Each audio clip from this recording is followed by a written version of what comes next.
भूटान, एक दिलखुश देश।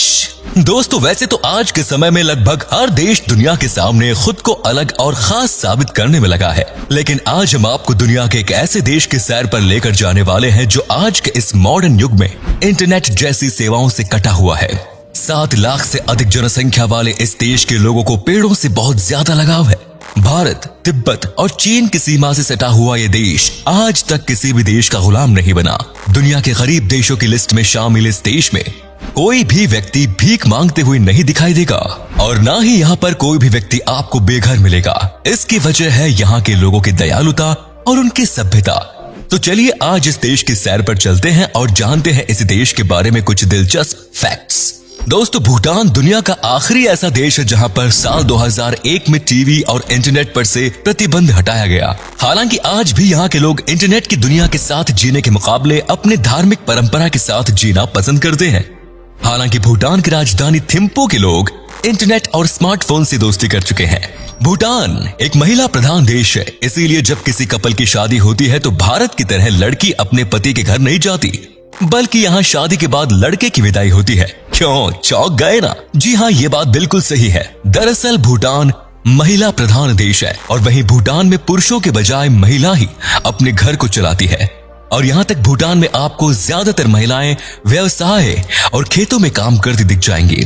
दोस्तों, भूटान में हर नागरिक का जन्मदिन एक ही दिन मनाया जाता है। जी हाँ, यहाँ साल के पहले दिन यहाँ के नागरिक अपने जन्मदिन के तौर पर मनाते हैं। भूटान की राजधानी थिम्पू में आपको एक भी ट्रैफिक लाइट देखने को नहीं मिलेगी, क्योंकि यहाँ के लोग इतने समझदार हैं जिन्हें ट्रैफिक लाइट्स की जरूरत ही नहीं।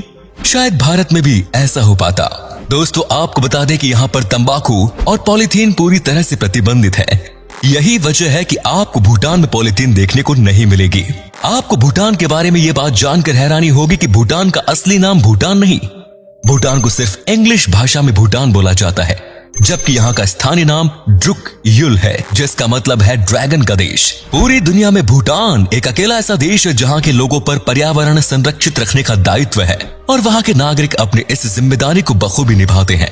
जैसा कि हमने आपको पहले भी बताया था कि यहाँ के लोगों को पेड़ पौधों से खासा लगाव है। साल 2015 में भूटान के लोगों ने 1 घंटे में 50,000 पेड़ लगाने का रिकॉर्ड बनाया, जो गिनीज बुक में दर्ज है। भूटान का 70% हिस्सा पेड़ पौधों से घिरा हुआ है। इसके पीछे की वजह यह है कि यहाँ के संविधान में इस बात का जिक्र किया गया है कि भूटान में 60% में हिस्से में पेड़ पौधे होने चाहिए। है ना कमाल की बात? इसी बात पर एक लाइक बनता है। दोस्तों, भूटान में पारो नाम का एकमात्र अंतर्राष्ट्रीय हवाई अड्डा है जो दुनिया के सबसे खतरनाक हवाई अड्डों में से एक है। भूटान एशिया का सबसे छोटा देश है जो हिमालय पर्वतों से घिरा हुआ है। इसकी खासियत की वजह से भूटान बाकी देशों से अलग है। यहाँ के 90% लोग बौद्ध धर्म को मानते हैं। आपको जानकर हैरानी होगी कि कुछ सालों पहले भूटान में पर्यटन की अनुमति नहीं थी। इसके पीछे की वजह ये थी कि यहाँ लोग अपनी बौद्ध परंपराओं को संरक्षित रखना चाहते थे, लेकिन आज के समय में वहाँ पर्यटन के सारे प्रतिबंध हटा दिए गए।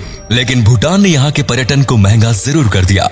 यहाँ घूमने के लिए आपको यहाँ के लाइसेंस प्राप्त गाइड को हायर करना होगा, जिसका प्रति व्यक्ति चार्ज 200 से लेकर $250 प्रतिदिन है। लेकिन अगर आप भारतीय हैं तो आपके ऊपर ये नियम लागू नहीं होता। लेकिन भारतीयों को भी भूटान जाने से पहले परमिट की जरूरत होती है, जो केवल 7 दिनों के लिए वैलिड होता है, जिसमें आप केवल पश्चिमी भूटान में यात्रा करने की अनुमति दी जाएगी। इसके पीछे की वजह यह है कि वहां की सरकार पर्यटन से बचती है। उन्हें लगता है कि बाहरी लोगों के आने से उनकी सभ्यता खतरे में आ सकती है। यहाँ के लोग वाकई में बहुत क्रिएटिव होते हैं। भूटान में आपको एक से बढ़कर एक किले मिल जाएंगे जो बड़ी खूबसूरती से पहाड़ों पर बनाए गए हैं। इसके साथ ही यहाँ के होटल्स भी बड़े शानदार होते हैं, जिनका आर्किटेक्चर देखने लायक है। आबादी और क्षेत्रफल के हिसाब से भूटान दुनिया के सबसे छोटे देशों में से एक है, जिसका क्षेत्रफल 4300 किलोमीटर है, जो भारत से 86 और अमेरिका से 256 गुना छोटा है। दोस्तों, भूटान ऐसा देश है जहाँ पर दुनिया का सबसे ऊंचा पहाड़ मौजूद है। इस देश के लोगों का राष्ट्रीय खेल तीरंदाजी और डॉटर्स है। भूटान में आने वाले टूरिस्ट्स 6 किलोमीटर से ज्यादा ट्रैकिंग नहीं कर सकते, क्योंकि वहां के लोगों का मानना है कि ऊंचे पर्वतों पर अलौकिक शक्तियों का निवास है। इसीलिए आज तक भूटान के गंगाखर पर्वत पर किसी ने ट्रैकिंग नहीं की। भूटान में एक अच्छी बात यह भी है कि यहाँ किसी लुप्त प्रजाति के जानवरों को मारने पर उम्र कैद का प्रावधान है। दोस्तों, यहाँ के ज्यादातर लोग बौद्ध धर्म के अनुयायी हैं, इसीलिए यहाँ के लोग शांत किस्म के होते हैं। जिनके अंदर लड़ाई झगड़े जैसी कोई आदत देखने को नहीं मिलती। इसके साथ ही यहाँ के लोगों को डांस करना बहुत पसंद होता है, इसीलिए ये लोग अपने हर फेस्टिवल में डांस जरूर करते हैं। जब कोई टूरिस्ट इनके डांस को देखता है तो वो मंत्रमुग्ध हो जाता है, क्योंकि इनके कलरफुल कपड़े, इनकी अलग अलग नृत्य शैली इनके डांस को अलग बनाती है। जाम नृत्य शैली यहाँ की सबसे पॉपुलर नृत्य शैली है। मुख्य रूप से भूटान में जोड़खा भाषा बोली जाती है, जो हो सकता है आपकी समझ में ना आए, लेकिन आप गाइड के जरिए वहां के लोगों की बात समझ सकते हैं। दोस्तों, आपको भूटान के बारे में बात जानकर हैरानी हो सकती है कि भूटान के पास अपनी कोई सेना नहीं है, बल्कि भूटान की सुरक्षा की जिम्मेदारी भारत सरकार की है। वैसे तो भूटान पिछड़े देशों की लिस्ट में आता है, लेकिन यहाँ के लोगों के लिए शिक्षा और स्वास्थ्य सेवाएं एकदम मुफ्त है, और तो और यहाँ के मेहमानों के लिए भी स्वास्थ्य सेवाएं बिल्कुल मुफ्त रखी गई है। इसके साथ ही भूटान को सबसे खुशहाल देशों में गिना जाता है, क्योंकि यहाँ के लोग काफी संतुष्ट रहते हैं। उन्हें दुनियादारी से कोई मतलब नहीं, वो बस अपने में ही खुश है।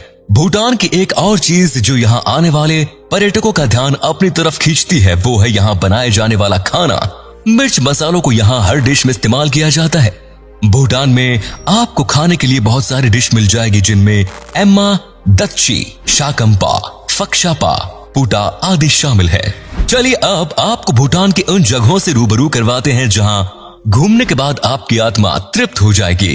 इस लिस्ट में सबसे पहले हम बात कर लेते हैं भूटान के सबसे बड़े शहर थिम्पू की, जो भूटान की राजधानी भी है, जहां घूमे बगैर भूटान की यात्रा अधूरी रह जाती है। वांगचू नदी के किनारे समुद्र तल से 2400 किलोमीटर की ऊंचाई पर बसे इस शहर के केंद्र में 4 समानांतर सड़कें बनी है।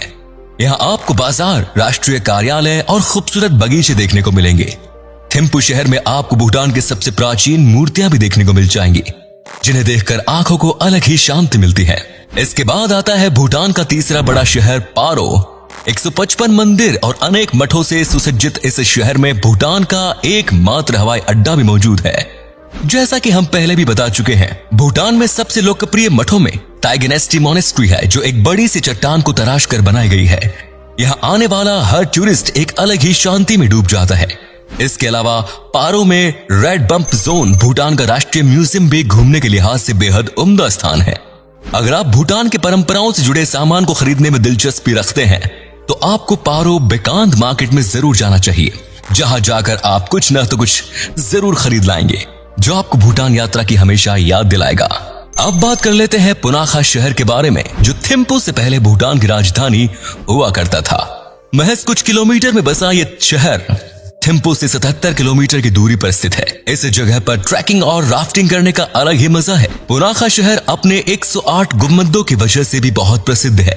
यहाँ पर भूटान का सबसे लोकप्रिय और पुराना बौद्ध मंदिर पुनाखा जोंग मंदिर भी है, जहाँ पहुँचने के लिए आपको एक बेहद खूबसूरत पुल से होकर गुजरना होगा।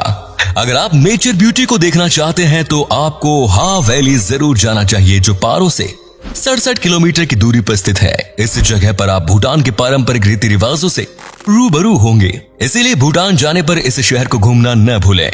तो फिर आप कब जा रहे हैं भूटान, कमेंट्स में बताइए, और वीडियो अच्छी लगी तो लाइक कीजिए। दुनिया के ऐसे देशों के बारे में ऐसे ही इंटरेस्टिंग वीडियोस देखते रहने के लिए हमें फेसबुक पर फॉलो करिए, और अगर यूट्यूब पर देख रहे हैं तो चैनल को सब्सक्राइब कीजिए। धन्यवाद।